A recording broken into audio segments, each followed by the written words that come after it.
வணக்கம் நண்பர்களே. இங்கிலாந்து versus India second test match day 4 at Edgbaston நடந்து முடிஞ்சிருச்சு. And India are in driver seat தாங்க சொல்ல முடியும். ஸோ இந்தியா இந்த பர்டிகுலர் மேட்ச் வின் பண்ணிடுவாங்கன்றது என்னோட ஒரு பாயிண்ட் ஆஃப் வியூ. நான் கண்டிப்பா நம்புறேன். ஏன்னா அந்த அளவுக்கு தான் இந்த டே 4ல அவங்க பெர்ஃபார்ம் பண்ணிருக்காங்க.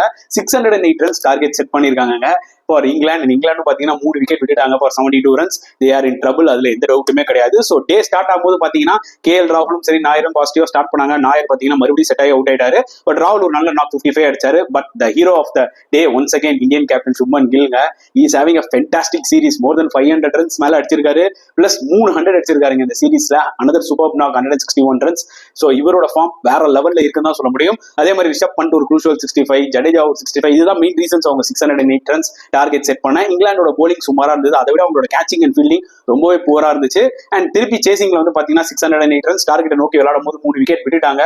ஆகாஷ் தீப்போட ஸ்பெல் அவுட்ஸ்டாண்டிங்கா இருந்தது ஒன்ஸ் அகைன் நியூ பால்ல. So India are going to create history in Edgbaston.